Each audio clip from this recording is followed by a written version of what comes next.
Good evening. Welcome to Beyond the Gatekeepers. I am Bishop Vanessa M. Brown. I'm your host and moderator for this evening. And I am here with Bishop Flunder. She'll be joining us in just a few minutes. We're excited to have you on this evening.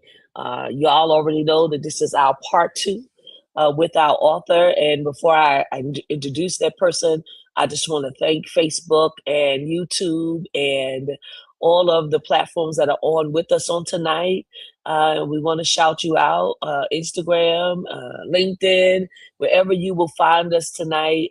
We are grateful for your presence. So we ask that you share on all of the social media platforms where we can be found and get people to join in on this conversation tonight.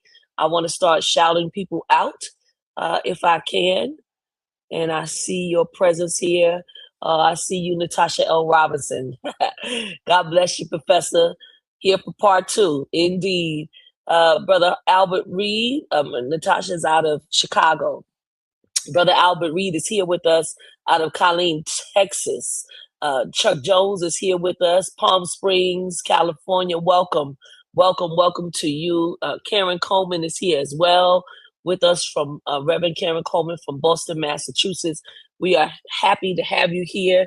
We want to make sure that you are sharing with the people, letting them know that we are on, that we are live. I'm also still sharing with the folks, letting them know that we are on and that we are live. While I'm sharing, I want to bring out Bishop Flunder. Bishop Flunder is helps us to host this show and move it along.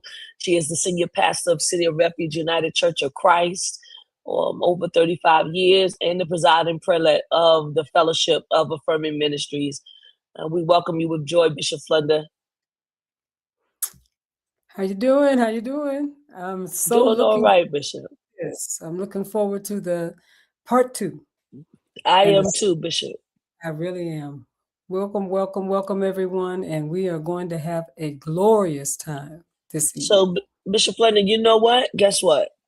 This month, Beyond the Gatekeepers is 6 years old. My God. 6. You are really aging beautifully.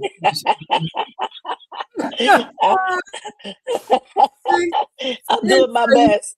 Yeah, you look good for your age. Six years. 6 years. We started in the pandemic. You know? Yeah. This is wonderful, honey. Yeah. So I'm happy.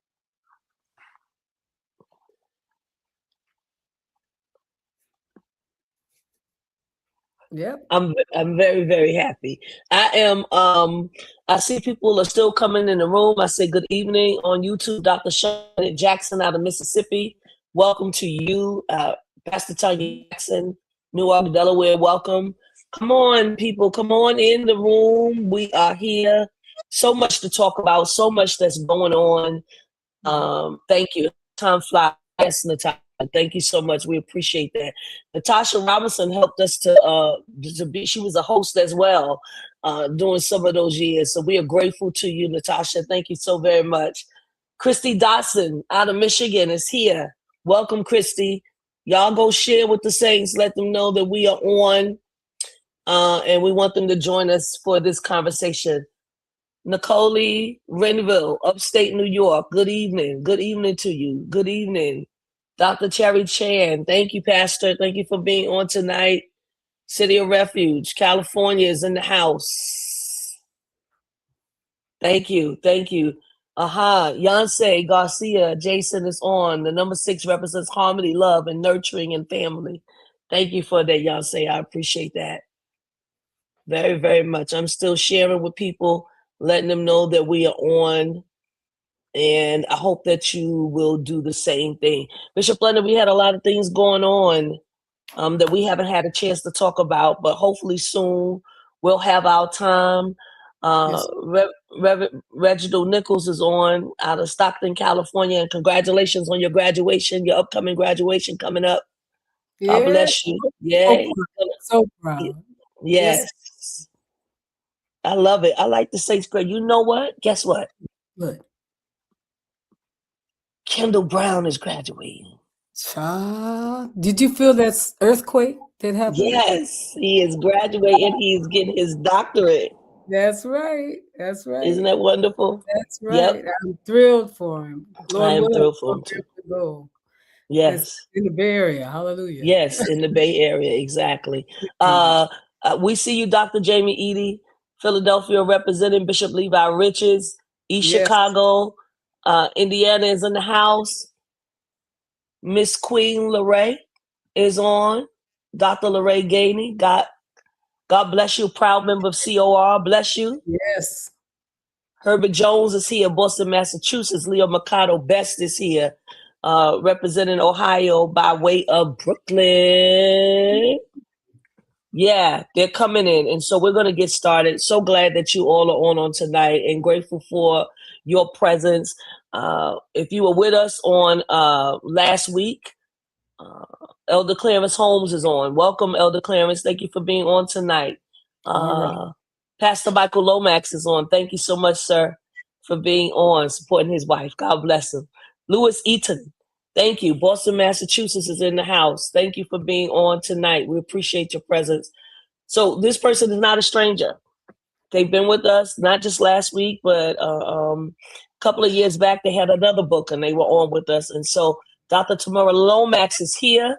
She's the associate professor of religious studies at Michigan State University. Yes. And she's got a book out, another book out, because not just one book. I love it. Mm-hmm. Yes, you have to choose, pick your choice of what you want to read of this beloved sister. Freeing Black Girls, a Black feminist Bible on racism and revolutionary mothering. And so we're going to talk about that book tonight. Dr. Lomax, will you do us a favor and greet our audience tonight? Hello, everybody. I'm so, I'm just so full from last week to this week, and I am so happy to be here. Hello, everybody. Good evening, good evening, good evening. Thank you to you all, Beyond the Gatekeepers. Congratulations on 6 years. That is amazing. Y'all have been doing the work. This is the work beyond our four walls of the church. This is church. And so congratulations to you all. And thank you for having me. And hello, everybody. It's so good to be back. Awesome. Thank you so much. I have a series of questions for you. Before I get into them, I see you, Reverend Jerry Lee, UFC Newark, Trina Lewis, Westwood Baptist Church, Richmond, Virginia, Pastor Erica Geralds, Atlanta, Georgia, and late Pastor Ronnie Jordan, Rancho Cucamonga, California. They are in the house with us tonight. We're happy about it. So, Dr. Lomax, you wrote this book and, Freeing Black Girls, a Black feminist Bible on racism and revolutionary mothering. Thank you for agreeing, of course, to give away a book tonight. You all will find that information in your chat, in your comment section. If you put book giveaway, type hashtag Beyond the Gatekeepers, you can win that book. If you want to purchase a book, the information will be in the chat. You can get it from Duke Press. It's 40% off. And so we hope that you will also invest in this great work, because it is truly an investment that will bring residuals, will bring results. And so we are grateful for that. In you writing this book, and I believe it's about 5 chapters or so. Yes.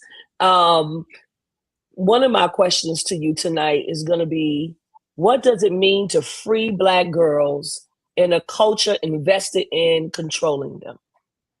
Okay, I see we're starting there. So I had to do that scholarly thing that we do, and I have to set it up. And so the first thing that I want to say is that loving Black boys and freeing Black girls are on a continuum. Like these are texts that talk back to each other. And as I think about it, honestly, all of my books are on a continuum, because Freeing Black Girls literally picks up on the prolegomena and Jezebel Unhinged, where I talk about being this 11-year-old girl, in the church and being sexualized by a member of the church, and me being critiqued as opposed to that member being critiqued, right, for their gaze, right? This is looking at a child with a sexual gaze. And so these books are on a continuum, and Freeing Black Girls and Loving Black Boys are obviously kind of like this call and response. So that's the first thing that I want to say in setting up what I mean by freeing Black girls. The other thing that I want to say is that Freeing Black Girls is not mere biographies. It is different from Loving Black Boys, but it's because it does center me as the subject, but it is a sacred collection of insurgent Black feminist love letters, right? It's stories about Black girls' survival, and Freeing Black Girls is a survival text, right, in America. So yes, it explores my experiences as a Black girl, as a woman, and then as a mother, but it does so through an engagement on history, critical theory, religion, culture, politics, and otherwise, through themes like sexual sexual and physical violence and assault, stereotyping, racial and gendered alienation, depression, misogyny, beauty ideals, shame, and the pressure to be a mother. Like this whole idea that one is not really a woman unless they have had children and within a heteropatriarchal relationship and so on. So it really gets into kind of some deep places and very differently than the book on Black boys does. So I wanted to say that because Freeing Black Girls really explores like how I'm surviving all these things, but also how my narrative fits into this larger historical and cultural and political narrative, right? And how the collective narrative of Black girls and women, right? How they impact how we are impacted by the collective narrative, right? And how our narratives come together. And so I wanted to say that as well. So all of that said, Freeing Black Girls is it's a survival text. It's a very explanatory text, and it is a text that I call a Bible. And these texts, Loving Black Boys and Freeing Black Girls, were not initially called Bibles. I didn't add the biblical language until I actually began writing Freeing Black Girls. And the story is, really quickly, I was initially writing Loving Black Boys. I was not writing Freeing Black Girls. I did not want to write Freeing Black Girls. That's not something I set out to do. But my readers were like, we need to understand how you got there to being this revolutionary mother, because something is missing. And so I thought I'd write a chapter, and I ended up writing this book. But as I'm writing, I'm like, this is the Bible. And my readers did not want me to use the term like Bible. Like they were like, I get why, right? They're like, the ways in which this is a feminist text, you're solidly situated within Black feminism. And that is contradictory to the ways in which Christianity, has been used as a tool of oppression.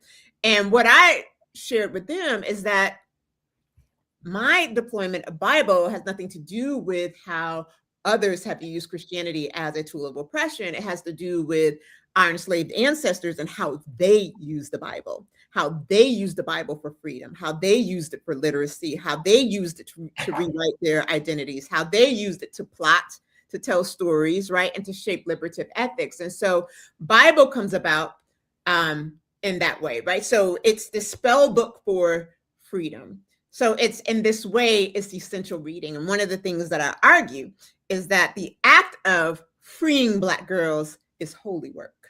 So I want to name that. So now to your question, and that is, what does it mean to free Black girls?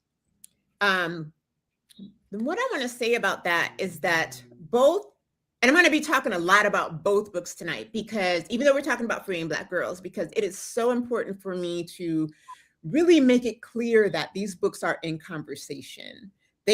You really need, you cannot get one book and not the other. You cannot read one book and not the other. I mean, you can, but you're only reading half the story.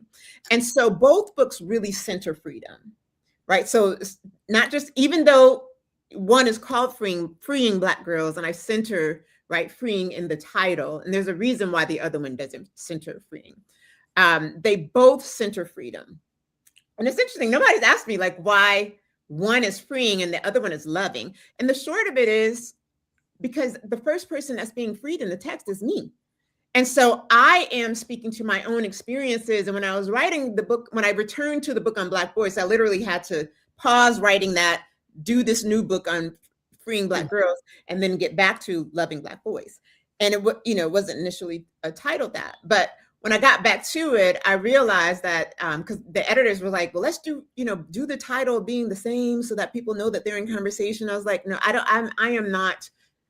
cannot write about I'm not free. Like, I am talking about freedom, but I don't feel that it is my place to talk about how to free Black men, right? So that's why the boys book is loving Black boys, right? And what does the radical sense of Black feminist love look like for them? But freeing Black girls, right? So both center freedom. And so freedom for all of us is this ability to live, to create, because we are creative people, right? And to self-define without the threat of harm.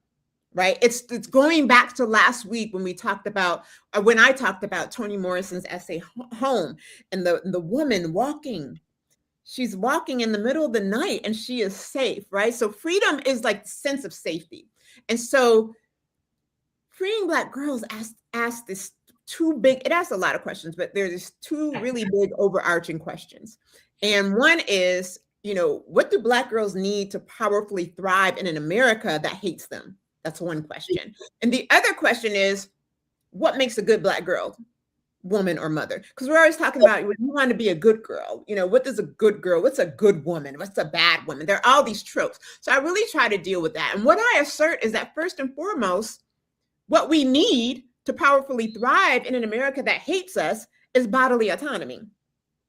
A free Black girl has bodily autonomy.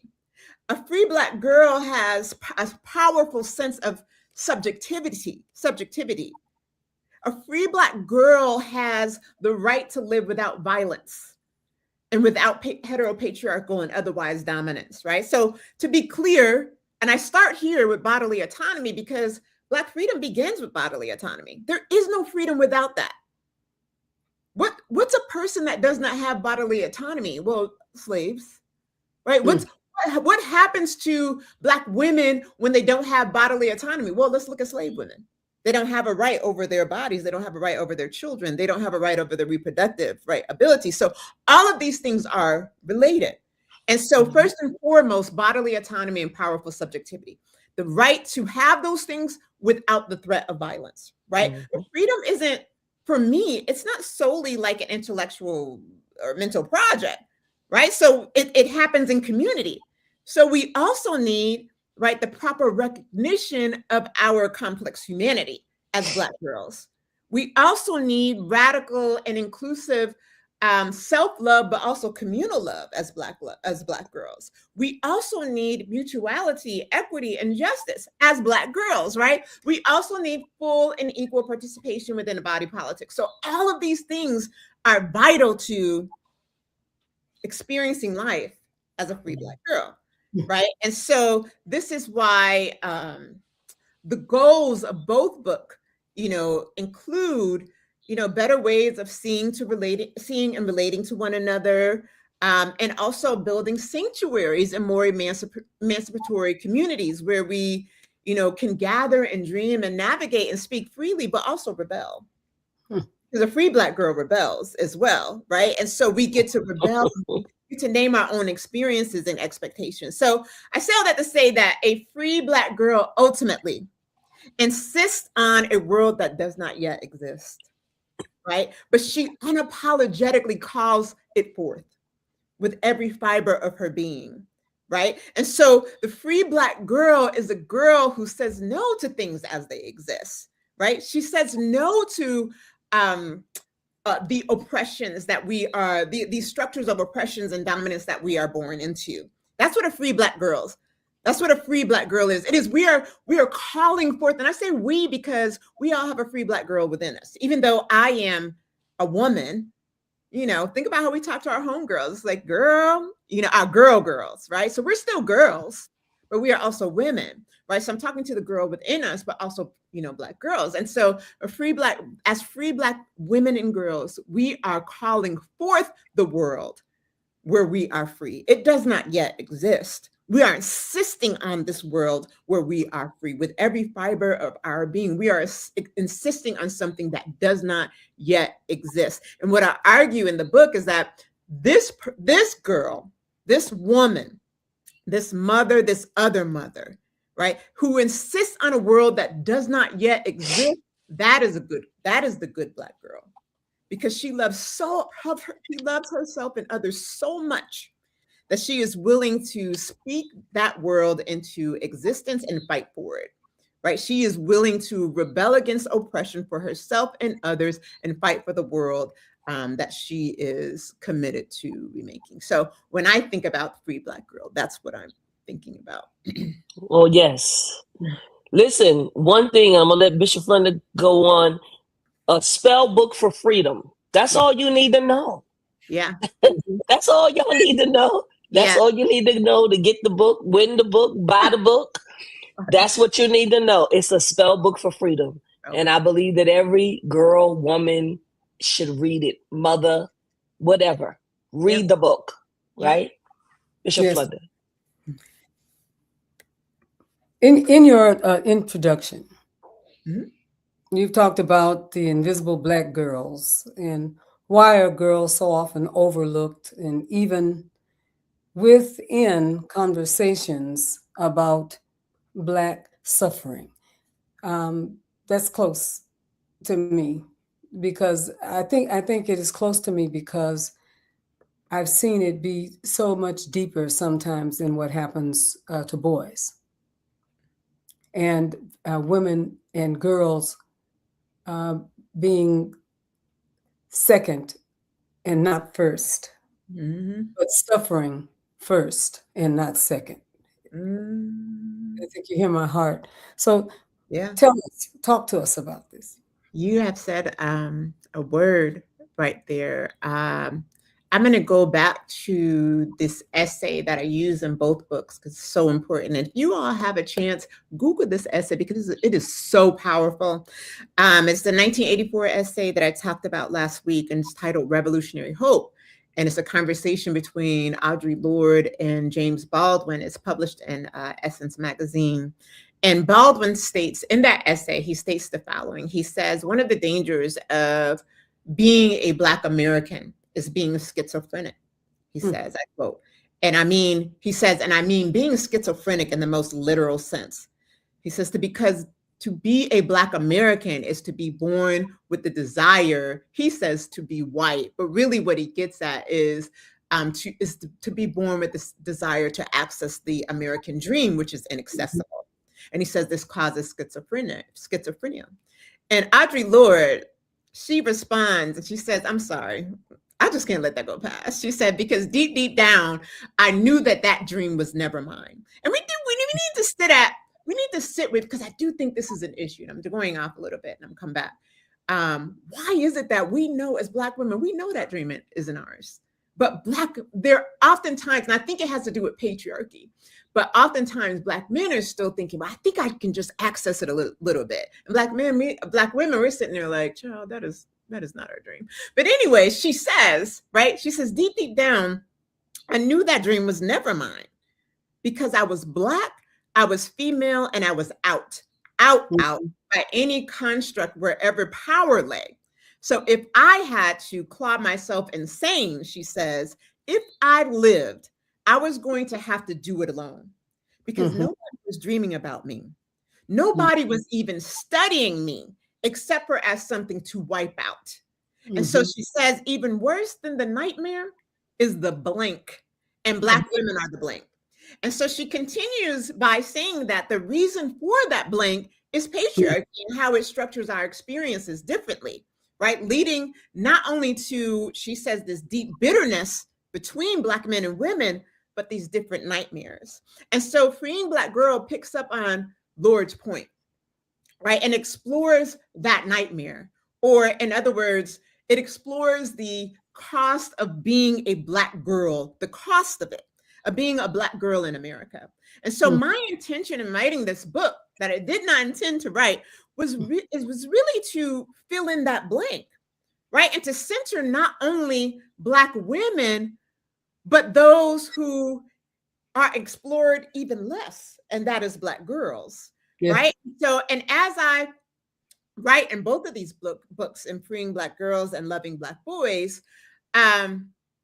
is that because we live in a patriarchal society, there is this belief amongst even Black folks that basically cisgender, just what you just said, that cisgender Black male pain and oppression is greater, and or worse than what the rest of us experience.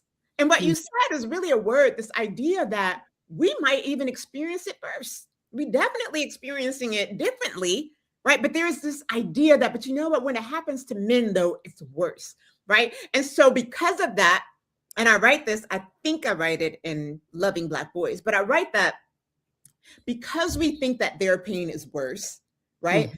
Because of that, we believe that solving their pain, solving the Black male problem, solving the Black male problem also solves the Black problem, right? There is this notion that because we see their pain as worse than ours or worse than everyone else's, right? There is this notion that Black men and boys, like basically their access to patriarchal power will equal Black freedom. Like everything will be solved.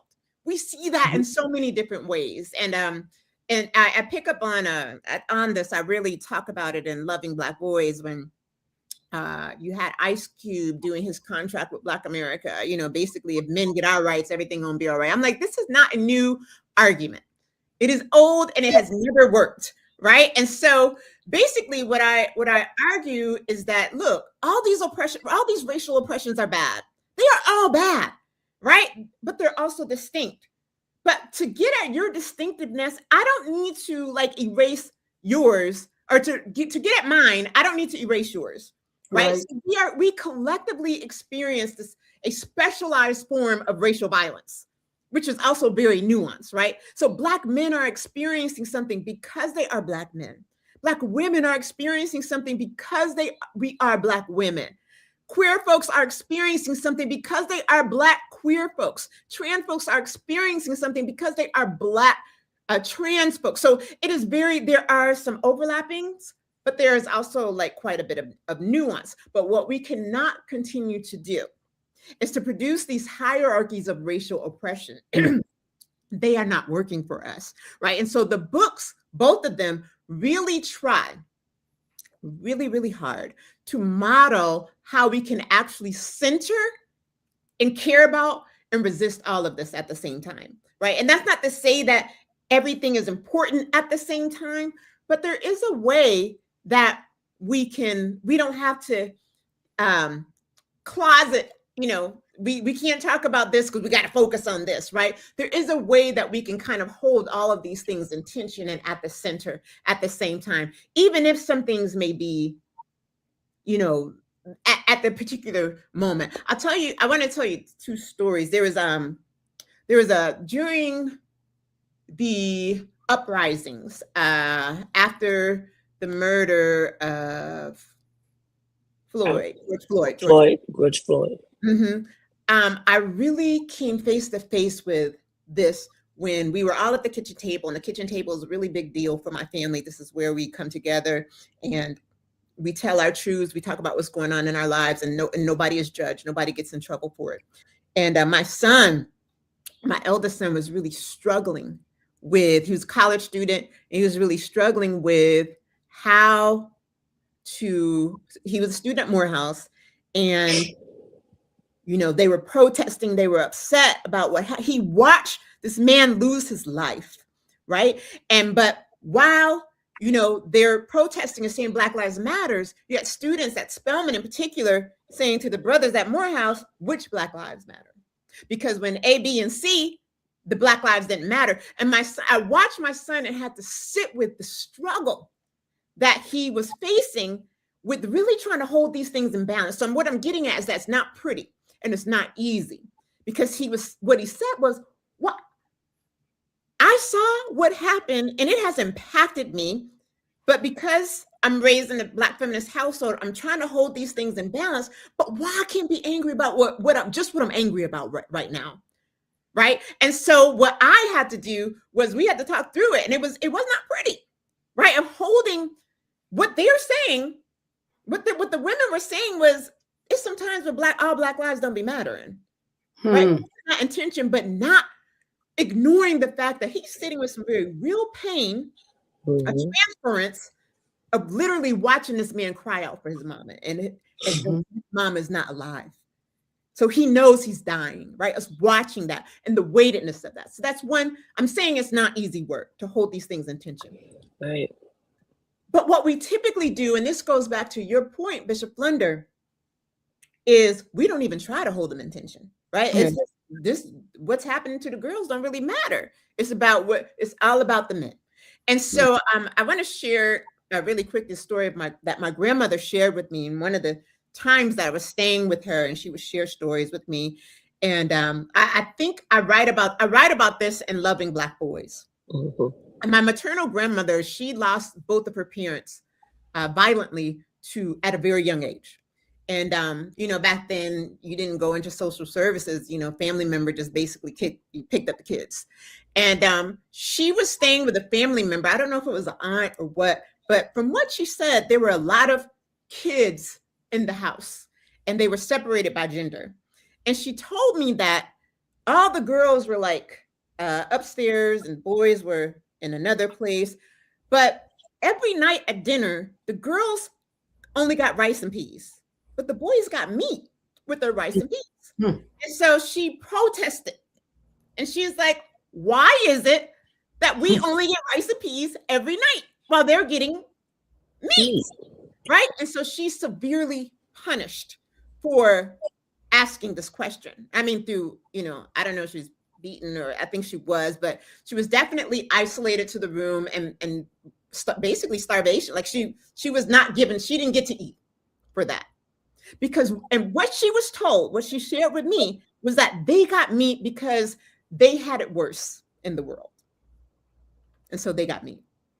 Wow. And my grandmother didn't really have language to process that, but she knew that she's telling me the story because she did not appreciate that. She knew that something wasn't right with this. And as I'm writing the book, I'm like, what about how grandma would have it in the world? As a motherless and fatherless Black girl turned woman, turned mother of 7, who ended up living in the projects in poverty with rats and roaches. Like, where was her meat for that? Like, where was why didn't anybody care about what she might be going through? Right. Yeah. And so there is a way that we participate in this culture of erasure, right? Creating the blank and maintaining the blank. And what the books, what Freeing Black Girls does is it pushes not just Black women, but it pushes Black girls to the center. And it says, we're going to fill in the blank and talk about what some of our experiences are. Mm-hmm. I think when I heard you just tell that story about your grandmother, it's a part of me that thinks that it is because of patriarchy. Yeah. Right. Mm-hmm. I know how the women in my family move around the men and what that's about. You know what I mean? And just everything is about the men. Mm-hmm. Right. How that looks to some of the girls in the family. Yeah, it's like we have to protect them because the world is going to treat them harshly. Well, you know what? That's true. The world, they do need protection because the world is going to treat them harshly. But you know what? We need protection too because the world is going to also treat us harshly. Absolutely. We need to protect them, right, to our demise, right? Mm-hmm. We all actually need protection because we're all going to be treated harshly and actually differently. That's good. That's good. That's good. Let me ask you this. You write about toxic literacies. Mm-hmm. What are some of the earliest lies, because they are lies, Black girls are taught about themselves? There's so many lies. Well, for one, that our pain is not as important. But I should say this. Literacy has to do with competence, right? Or knowledge in a certain area. So the Bible, the Constitution, institutions, culture, stereotypes, all of these things in part or produce knowledges, right? And so they all produce these competencies that we utilize as we go on our day-to-day. But not all of these knowledges are good.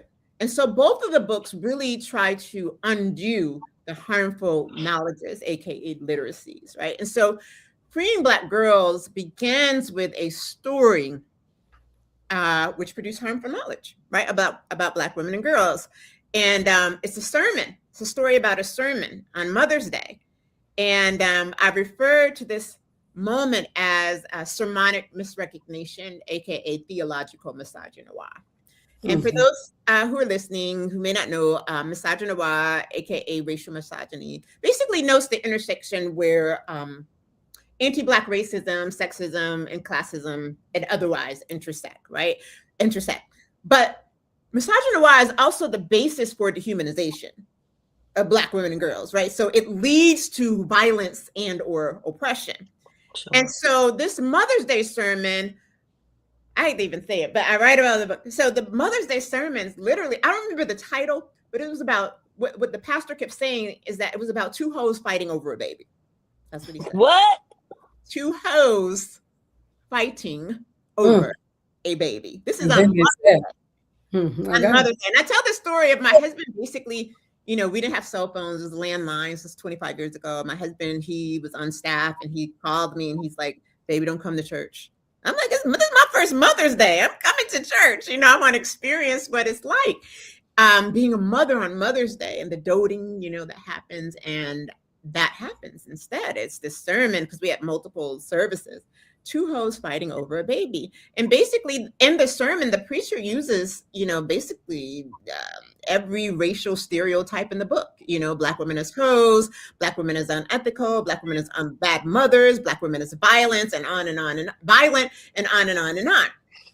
And so a major goal of freeing Black girls is to not only recognize when this happens, but also to provide a critique in order for us to abandon these toxic literacies, which tell us that we are like inherently problems. And so the church is a major place of spouting, you know, these toxic literacies about Black girls. So we learn early on that we're problemed in some sort of way. But the Black church is everywhere. It's in school, it's in culture, right? We're learning that. We're learning early on from a range of sources that we're too much, not enough, too loud.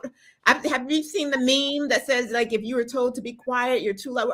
We're always being told we're too loud, right? Or too Black, or too big, too dark, right? This is a constant theme throughout freeing Black girls, where someone is always trying to police us.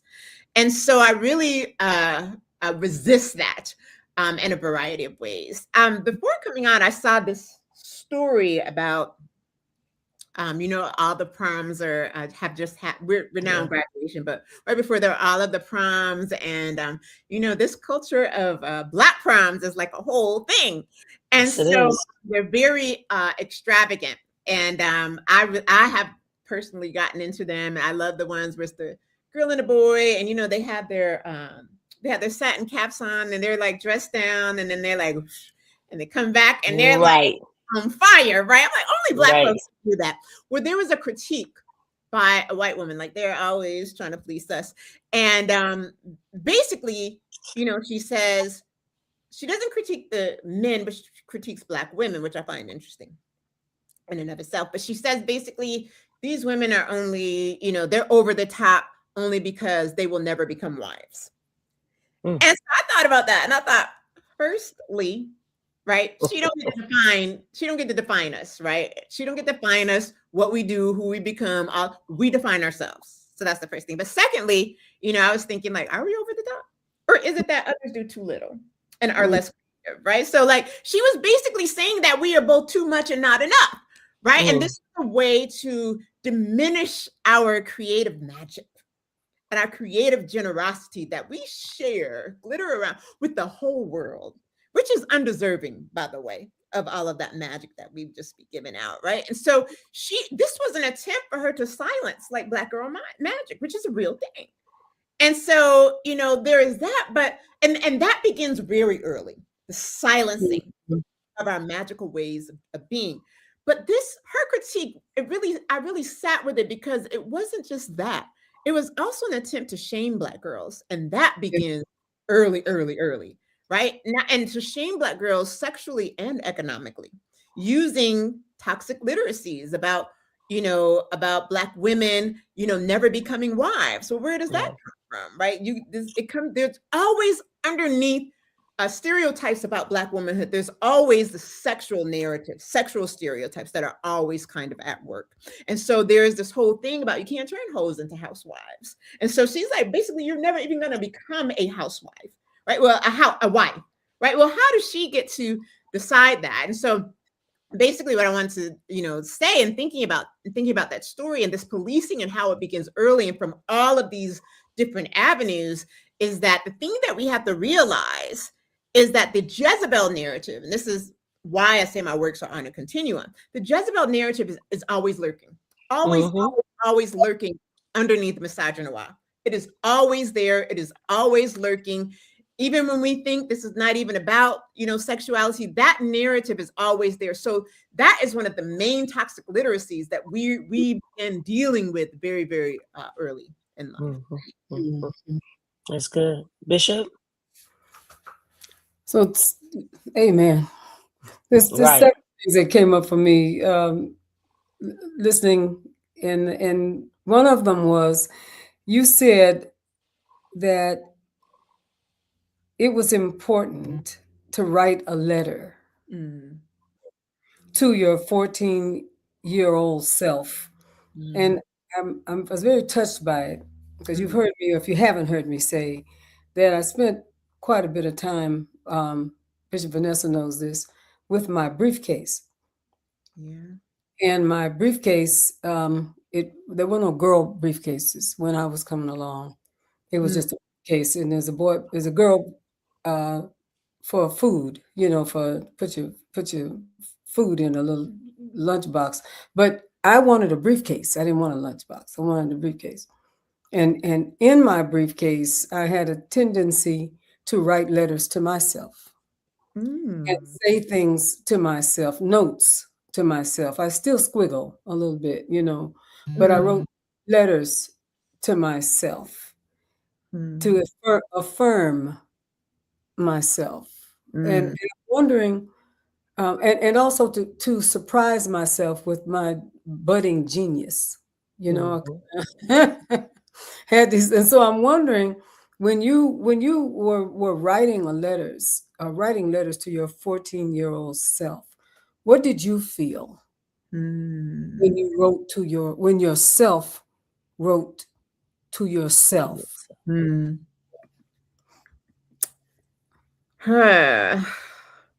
What did I feel? I felt so many things. I felt power. I felt sadness, because I really, that letter was really hard. Like when writing that letter, I sent her, Stevie Wonder's song, "Isn't She Lovely?" and to really embody what that song made me feel. I mean, just imagine, Stevie is telling us we are lovely in a world where we're being told the opposite of that. And so that song was so important to me. And what I would do is I would listen to it every morning before writing. And I said last week how I wrote the book on loving Black boys through tears. I wrote that letter through tears. Like, I mean, I wept, writing to her, because that's a Black girl who didn't know that she was going to survive. Yeah. And so I write. First of all, I have to go back and get that 11-year-old baby out of Jezebel, right? Who experiences being sexualized in church. Yeah. And I go back and get her, and I begin talking to my 14-year-old self, because the letter is so hard, because 14 was so hard for me. I faced a lot of changes at 14 that they really alter the course of my life. Obviously there's the bodily changes that you go through. But for me, there were coastal changes. We moved across the country. And because of that, there are cultural changes. And because of that, there are socioeconomic class changes. There are musical changes. All of these things are related, because even the music, and I can't remember which book I write about. Oh, I think I write about it in Freeing Black Girls. The music, we not listening to Queen. It's not Queen Latifah anymore. It's about Too Short. And we being called every B and hoe in the book. And so I go through it is traumatic, what I experienced. So I felt like I needed to go back and talk to that girl at 14, because she does not know that she is going to survive. And so this is at this point that, I had experienced difficulties before 14, we all do. But everything seems to come to a head at 14, in year 14, right? Because I'm experiencing, I've moved across the country, my body is changing, all of these things. But I'm also, and this is very important, I am thrust into a predominantly white and wealthy world. Mm-hmm. And that is life-changing, because it is at that point that I begin to experience for the first time in my life suicidal ideation. Like, I don't even know that I am going to survive. I don't even know that I want to be here, because that right there is something else. And so I write this letter, to me, but I'm also writing to all Black girls who are wondering if they will survive. If they will survive racism and misogyny, if they will survive not feeling lovely, if they will survive, experiencing racism, nice white racism too, from liberal white America. Like, I want them to know that you can survive this, right? Mm-hmm. And so I began writing these paragraphs that my husband reads, and he's like, it's 10 of these. These are like 10 commandments. He calls them. And so the commands are, basically, I need you to know that I'm telling myself, I need you to know that your cries matter too. Because, and I'm saying even then, I already know that boys are more important. So I'm saying, you Black girl, your cries matter too. I need you to know that you're unparalleled and beautiful. I need you to know that you don't owe anybody your body, your sex, your support, or silence, right? I need you to know that being a girl is your right. And in that, I'm talking about the adultification of Black girls. Yes. I need you to know that your trauma that you experience is not your fault. I need you to know that you deserve safety. I need you to know that you deserve social political support, right? We don't just march. Why are we just marching for Black men and boys? What about Black girls, right? I need you to know that you deserve consensual sex and pleasure, right? And that respectability is no cure for predatory behaviors. I need you to know that you deserve love. So I needed that Black girl to know that she finds love, right? She feels unlovable at this time. She feels like she is an oddity at this time. She feels ugly at this time. She feels worthless at this time. And it's that culture that makes her feel that way, right? But lastly, number 10, I tell myself that I need you to know, and this is from the words of June Jordan, that you will make the world begin again. And so basically, I'm writing this to myself, but these are the lessons that I need all Black girls to know. This is what I wish that I knew, at that time. So how I'm feeling is I'm feeling invigorated, but I'm feeling sad for that Black girl, but I'm feeling happy for her, because I know what she doesn't know, and that is that she survives, but she not only survives, she thrives, so I'm feeling all of the emotions in writing this particular letter to my, because I'm talking to myself, but I talk to my parents, I'm talking to my loved ones, like, I'm saying, to my dad, like, I wish I could tell you more of what I'm experiencing. Yeah. I'm telling my mom, I wish when we take our walks and we share, because we're both isolated in California. And so I'm like, I wish I could tell you these parts of my story, but I can't, because of the respectability and the piety, politics of our faith tradition. I wish I could share these things. Wow. I'm unable to. So it's very freeing, but it's sad. It's every emotion possible, writing that letter. Listen, if you haven't heard by now, we are talking to Dr. Lomax.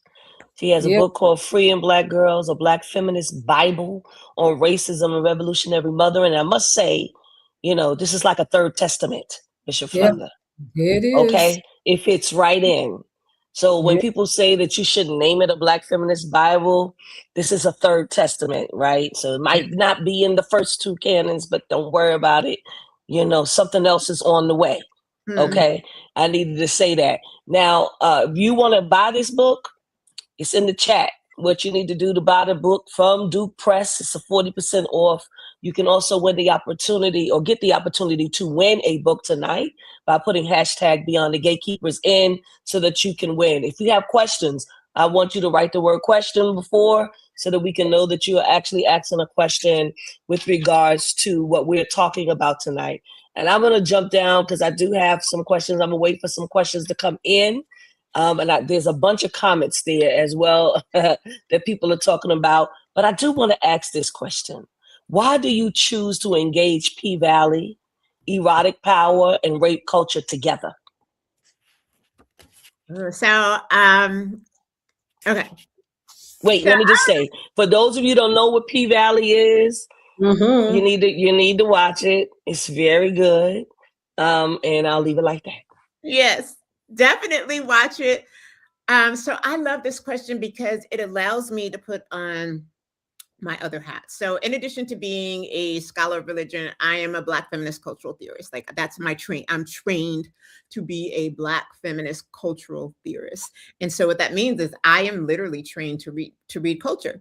So that's, I mean, that's what Jezebel Unhinged is. I'm literally reading culture from the medieval period to the present day. And so in all of my books, I'm doing this kind of dance between religion and culture. So I'm trained to read culture and really to get at like the not so obvious meanings, multiple layering of meanings within culture. And so I also use culture to help make sense of the world. And so what I knew is that I could not write a book on Black girls and not deal with sex. Yeah. And so I wanted to deploy a cultural text that would aid me in looking at the sexual life of a Black girl, as autonomous, as powerful, as a victim, as a survivor, as one with a fantasy life, as a decision maker, right? And as one worthy of safety and protections, but without shame. And so I know folks are like, the sexual life, like, what do we? I know that's why the book was so hard. The chapter was so hard to write, but also why it's one of my favorite chapters. And so I use P-Valley to get at the sexual life of a Black girl. And so I focus on the three generations of women who are vital to the show. For those who don't know, P-Valley is really about, a P stands for, the vagina word. And so it is really about a club where women who are, dancers, erotic dancers, but it centers that as a way of getting at a very complex look at racism and sexism and classism in the deep South. Like it is literally a fascinating show. And so I can't wait for it to come back on. In the meantime, we can rewatch all the episodes that already occurred. But so I look at these three generations of women. The Reverend soon-to-be Mayor Patrice Woodbine. So that's the mother. She's the grandmother. That's one. Her daughter, who is a veteran erotic dancer, her name is Mercedes. Her daughter, she has her daughter as a young woman. And then Mercedes' daughter, Terica, who's 13. And Mercedes has Terica as a teenager, right? But also Terica gets pregnant in season 2. She's 13.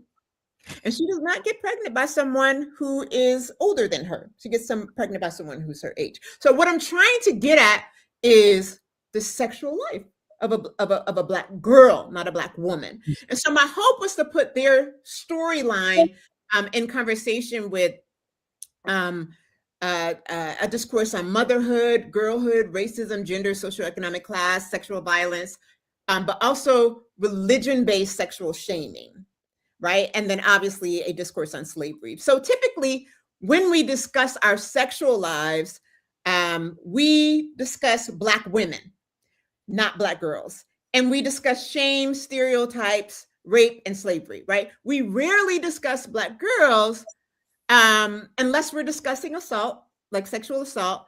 And then we miss the religion piece altogether. And so what the series shows is how religion largely shapes our experiences, how we're seen, but also how we see sex. And so, but it also shows how religion, may at times support rape culture. So in the chapter, remember I said last week, and this is true for this book as well, and that is that every chapter probably should just be read as a book. Yes, they are related, but every chapter, just take your time with it and read it as a book. And this is no different for this chapter because they're all broken up into sections. And so each chapter is broken up into sections. So there's a section in this chapter titled Fast Ass, Nobody Deserves Rape, Slut Shaming, or Victim Blaming. And it centers a scene where Terica, the 13-year-old girl, is basically caught twerking for boys on video. We see that a lot. And her mother, Mercedes, she's a dancer. She warns her. She says, one day an older boy is going to have you bent over, right? And they're going to be taking it and you deserve it. And so what I'm trying to get at so many things. Number one, Terica she's 14, but she's a nuance the fact that she's a sexual subject. We are born sexual subjects. She has a sexual identity. Doesn't mean it needs to be acted on, but she does have that, right? So I'm trying to get at this reality that Black girls don't just start, no human beings do not just start thinking about sexuality, right? They become aware of it. I'm not saying that they do so when they're like 3, but teenagers, I definitely had thoughts, right, before the age of consent. Right? Like, because I surely was, really laying it on thick with my math teacher, right? Trying to flirt with him. Thank God he ignored me, which is what should happen, right? But I definitely saw him in a particular way. And so I'm trying to nuance that, right? And so she's caught twerking for boys. And so the mom makes this statement. So I want to nuance that, but at the same time, right, I want to note her as basically offering this sexual expression, but I want to note her right to safety and how she also has a right to not only bodily autonomy, but she has a right for no one to act. That's not an invitation. It's just a reality. It's not an invitation, right? But on the other hand, you have her mother warning her about rape culture, which is very real. And so what I argue is, and again, this is a hard chapter to write because it's so hard to talk about Black girls as sexual subjects without getting into stereotypes, right? And holding that in balance with rape culture, which is very real. And so what I argue is that nobody deserves rape, because that's what is insinuated by her mother. Nobody deserves rape, period, point blank, right? But simultaneously, Black girls are sexual subjects, worthy of imagination, worthy of their imagination and safety, right?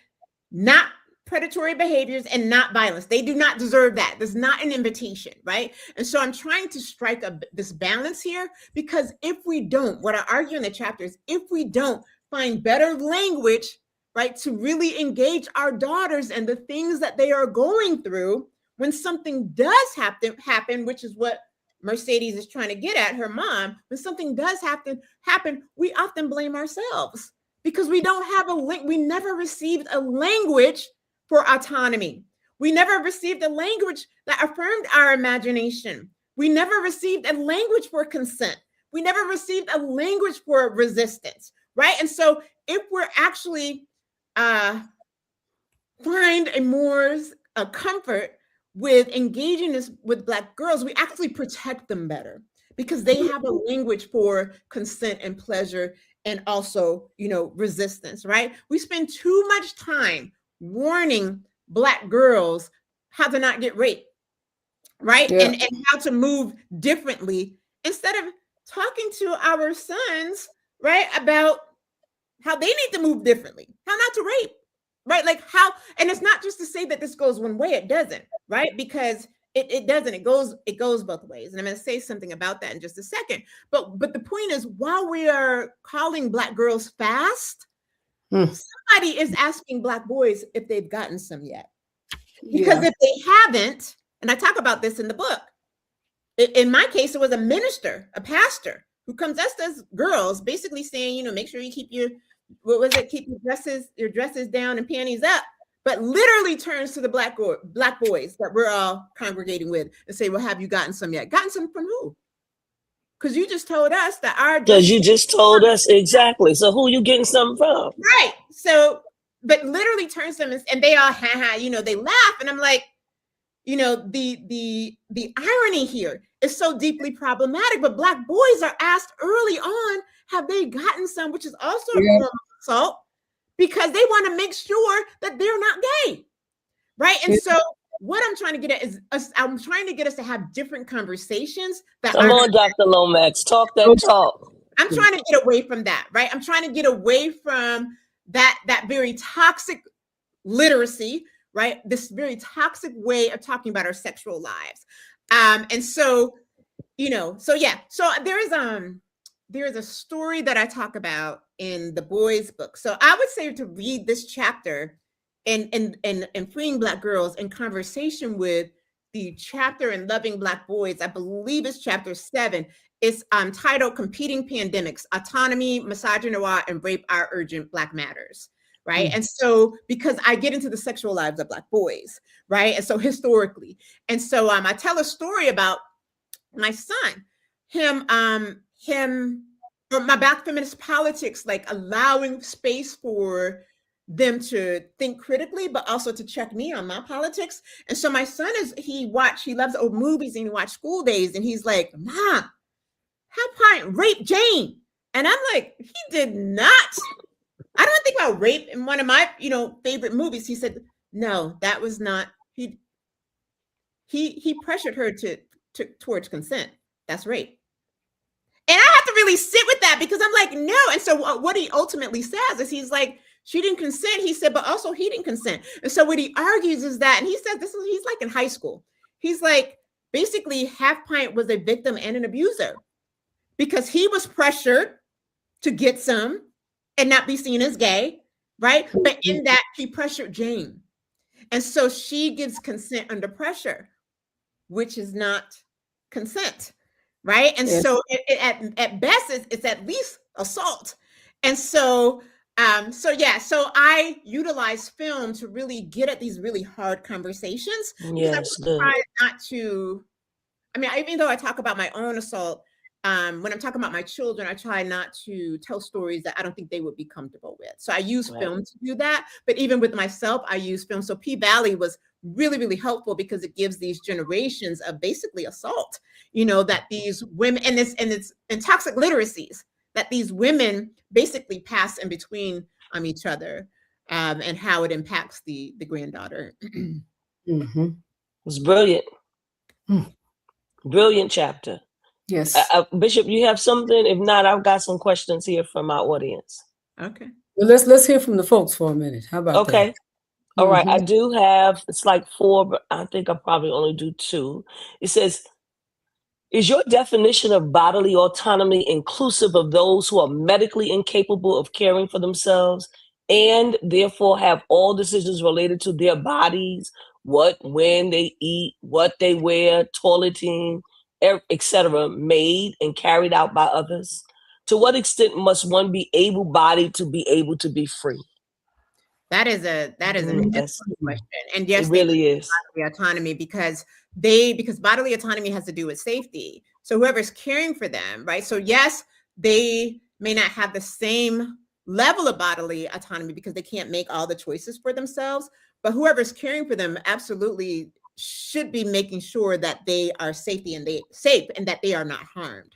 So I think that with them, we have, in terms of everyone, we have to think of everyone's right to, even if they can't make all the decisions, like what are we have to ask the question, are we making decisions for this person that is to harm them, or is it to help them? Because are we talking about eating, or are we talking about assault, right? Are we talking about baths, or are we talking about assault? And we see a lot of stories, about that, where there was one recently too, a lot of elderly folks, right, who are being violated because they cannot communicate. Or there was a young girl, I think I saw a story of a young girl who ends up pregnant, but she doesn't have a way of speaking or resisting. And so, yes, she absolutely deserved bodily autonomy. And that, yes, maybe she doesn't have the autonomy to decide when she takes her bath or when she eats, or when she takes her medicine, but she absolutely has a right to bodily autonomy in terms of safety, in terms of her body being respected, in terms of her having boundaries. And in that case, someone responsible has to make boundaries for,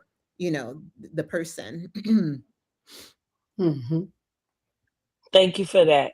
And this one says, why have churches decriminalized men who commit rape and incest? Do we really understand or empathize with how this affects these young ladies?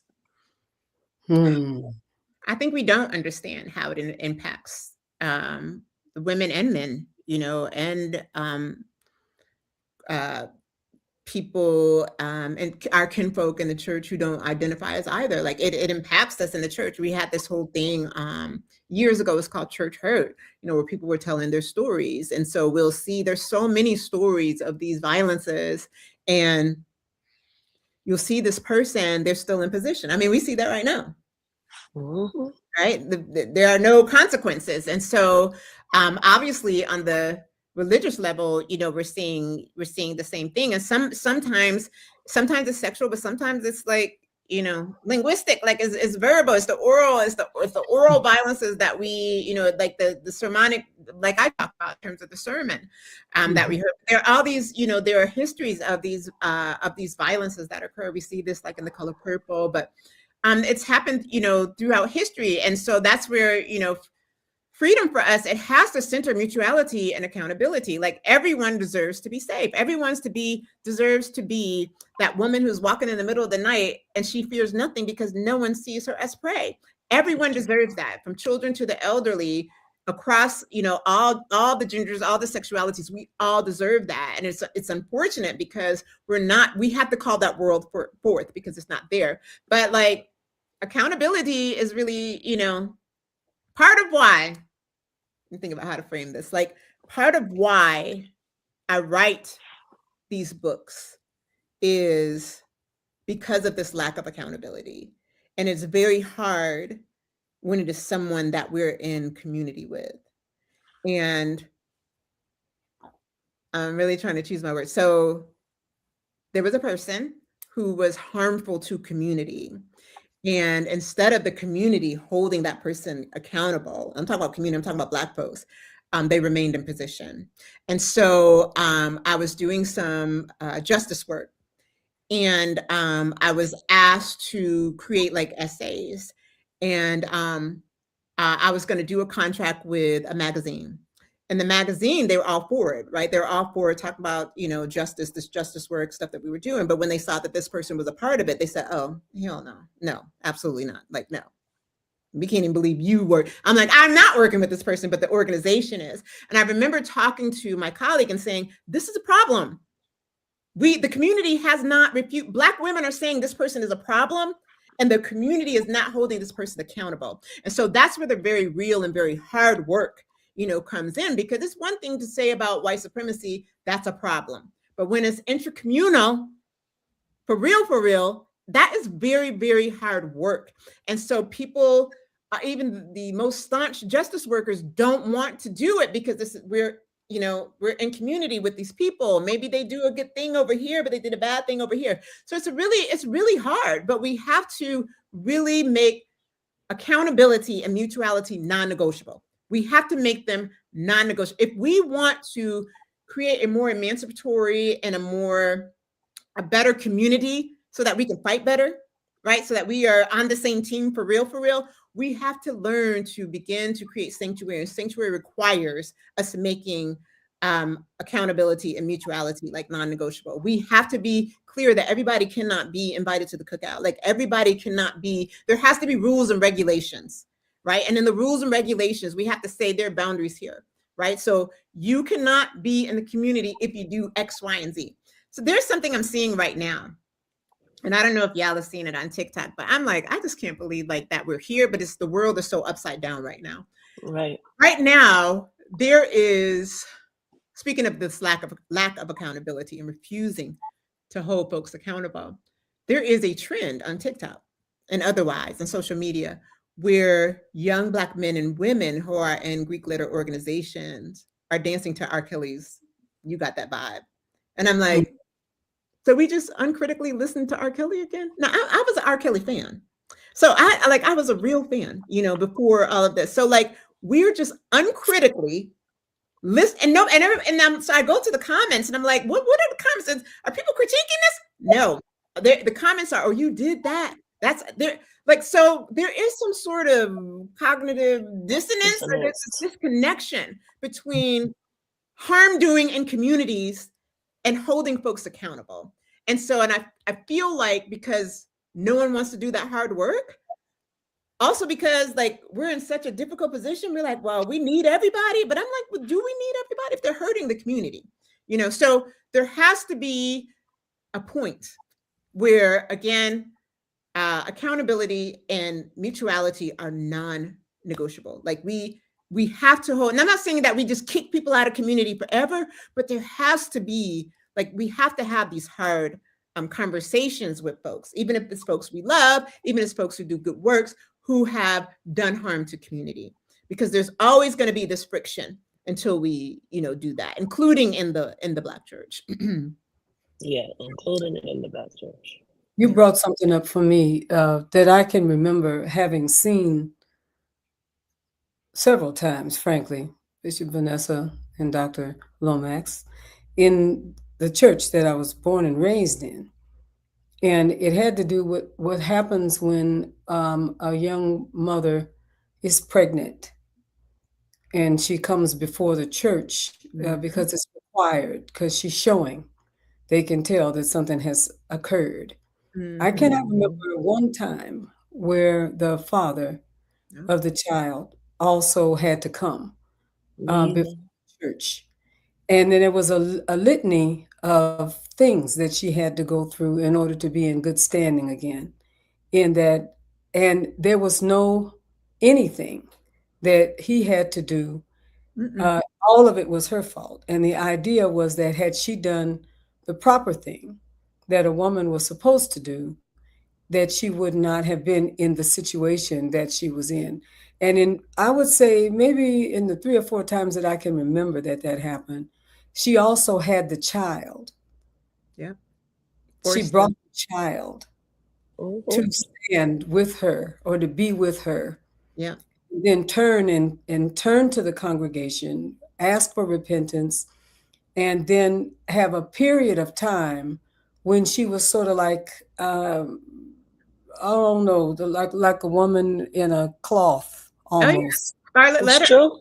Absolutely. And to this day, I can't remember. I have some superlative words that I'd like to use, but I'm not going to use them, okay? I can remember to this day that as soon as I can get myself out of here, I'm going to get out of here. As soon as I can figure out how to get out of here. One of the real reasons that made me shift, I kept a heart for God and a heart for people. But one of the things that made me shift is that in that whole time, no one really loved, covered, embraced, cared for, that part. Touched. She was shunned. She was totally shunned, as though she had the whole thing by herself. There's a lot of different ways that we can talk about that. It's not just about that kind of thing, but just the whole diminishing concept, saying that it came from God. A whole lot to changing my whole idea about faith. And I'm so glad that I know God for myself. Can we talk about some real talk there? Because half the time, or over half the time, those would be young girls who weren't even Absolutely. at Oh yeah, young girls. Exactly. We never even dealt with that. A lot of times it was an older boy and sometimes a man. I remember in my high school in Mill Valley, there was a point where, so when by the time I graduated, I'm the only Black girl. But freshman year, there were at least 5 other Black girls, and there was a point where like all of them were pregnant by grown men, freshmen. By grown men pregnant. And so nobody talks about that. And I do talk about it in the book, this thing with the older boys and young Black girls. Like I talk about being 11, 12, 13 and walking to the store and being solicited in every which way by older boys and being cussed out and afraid for my life. Yeah, because you don't want to speak back. Toward them. Yep. So there is no like talk around that. But I also talk about a story of, it's in the Black Girls book. I had a friend when I was, I don't know, maybe 9. I think she was like 11. She was older than me, but she was pregnant and I didn't know. And I remember going to her house. Her dad was a deacon in the church and spending the night, as I always, often did. And we were doing fortresses. And I remember coming home and saying, my friend has a fat stomach. Like, I don't even have a concept of pregnancy. Why would she be pregnant? It doesn't even make sense to me. And I told my mom, she's a fat stomach. Well, what we learned later is she's pregnant. She couldn't consent. So what happened? And what happens is she's shipped away. What happened Of was a lot course. of whispering about, and I remember the question, how did her mother not know? So now it's not only are we blaming the girl, Blaming the mama too. blaming the mother. Like, why nobody asking how the father didn't know? How the brothers didn't know? Like how he was a girl within a household of boys. Like, and I always wonder, what happened to her? I don't know. I never got to. She was one of my best friends. And look, she moved down south. Moved down south. She must have been like 8 months at the time, in that little body, But yes, I never saw that. I never saw her again, and that troubles me. I never got to see her again. She was moved away, and the word was, her mother. Whatever happened, her mother should have at least known. So it is, the girl is always, problematized, and so it's never. We can't get pregnant by ourselves. No, we cannot. So yeah. You're right. Thank you for that. I'm going to ask this last question, then I'm going to go to reading some of the announcements and everything. I want to thank you, but I got to ask this question. I think it's important. How can Black women heal from the versions of themselves they had to abandon to survive? Yeah. How can Black women heal? Oh, Lordy. Okay.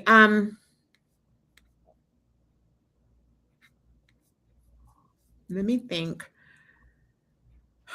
I talk about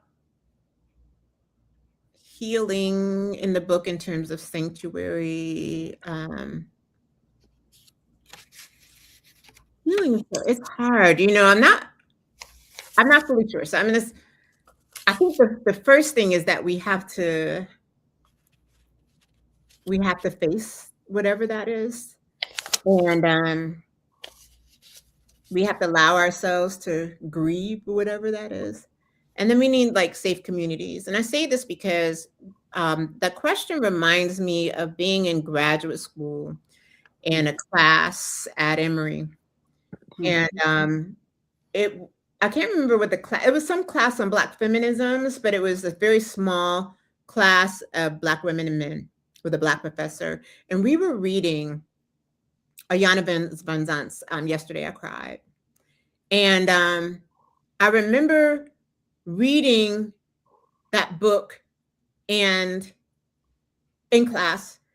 And when we got to the part about her being raped, all the women looked like at the floor. And it's like we were communicating to one another because we understood. And that book gave me language, because before that, I was using language of fastness. I was fast. But the book gave me language and permission, right? And so once I had to then face the reality of what happened. But then I grieved. And I remember coming home, I was married, and saying to my husband, I realized I've been saying the story wrong, and I wept. When I say I grieved for months. Like I would cry myself to sleep, thinking of that girl and that narrative, right? So I had to grieve. We have to allow ourselves to grieve, and then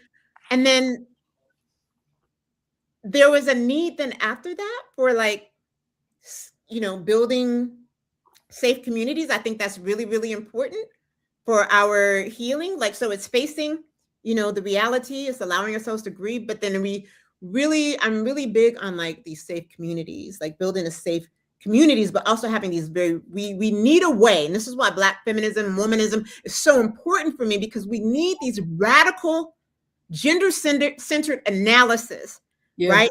To help us to think through and place, right? Or how to analyze the things that we have experiences. And I would also add to that, the spiritual practices, right, are very important. But we need these analysis and resistance mechanisms to help us to think through this. And one last thing I'll say, there is, I don't know if anybody on here has watched it, but I'm struck by it. And your question makes me think about it. There was this cult, Black cult, Carbon Nation, and It's on the documentary on Hulu. There's 50 episodes on YouTube. I saw it. I have watched all of them, and I also watch it in real time. But what's fascinating to me is that the majority, because people are like, why would these women go to this? And almost all the women that go to this cult are running from some sort of sexual assault, or they're running from various violences that they've experienced. So they literally run from violence to violence. And I use that as an example because I feel like they never had the chance to face what happened and to grieve that and then to find safe community. They never got that chance to do that. And they definitely do not get what they're seeking, right? In Costa Rica and otherwise in this cult, they're seeking like a way to make sense of what happened, they're seeking healing from what happens, but actually they end up in a predicament that reproduces what happens even worse, right? In even worse ways. And so I feel like they lack this radical analysis, right? And resistance mechanisms to place like, oh, okay, what happened was not my fault. And what happened was harmful. And what happened has to do with patriarchy, which has to do with dominance in every way, physical, sexual, and otherwise. What happened has to do, this violence they don't have a language to really deal with that. And so I think to get to a place of healing, I think that the other things, they're needed, where we have a way of talking about these things, a way of facing them, but then also we can get to like safe community, also that reaffirms our right to safety. Powerful. Thank you so much, Dr. Lomax. Bishop, you have something? I think I'm full. I appreciate you. I appreciate you because I just hope that everybody that has gotten an opportunity to hear this will embrace your sons and your daughters, even more so perhaps than you have in the past, because we are in a very interesting time and our children need us. And I want to thank you, sister. The timing is exactly right. Exactly right, given the current atmosphere. Thank you so very much for being such a blessing. Thank you so much. Absolutely. We're going to go to a few announcements. So we'd ask that you support our broadcast. We come to you every week, and prayerfully you are blessed by them. And if you are, we ask that you would send a donation to PayPal, and that's www.paypal.me/TFAMJustice.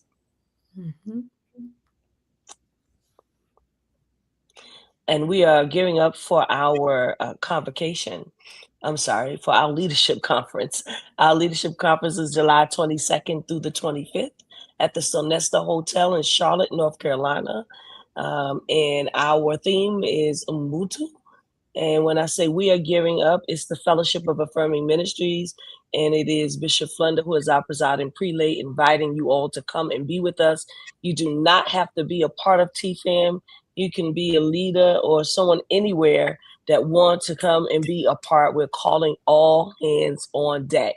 Resist, repair, regenerate. Go to www.tfamconference.org to find out more information about the conference.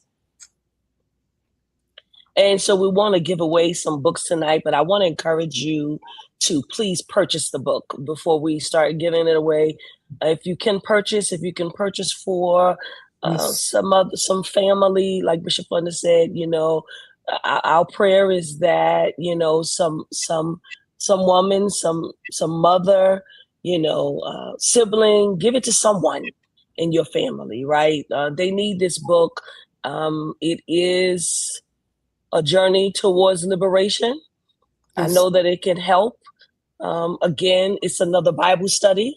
Just like the last book from last week, it is just discussion material that can really help, and it could really be a big conversation. I could kind of see this happening with some young adults and some teenage girls, right? And having a real conversation with someone that actually knows, what they're doing in terms of leading the conversation, right? Yes. But that can happen, and I can see that happening in a lot of places, and it's we need it right now. We need it now more than we've ever needed it before. So I want to invite you to do that, right? We're going to give away a copy of the book tonight. If you put hashtag Beyond the Gatekeepers, you can actually win an opportunity for that. So I want to see more of you all put hashtag Beyond the Gatekeepers in. And then we will have Pastor Sue, who is our tech person. Thank you, Pastor Sue, for this. There is a link for the purchasing, and it is in the comment section. So if you go down into the chat or comment section, it should be pinned. You can get that book from Duke Press, and there is a 40% off of that. Okay, here we go. Hashtag Beyond the Gatekeepers.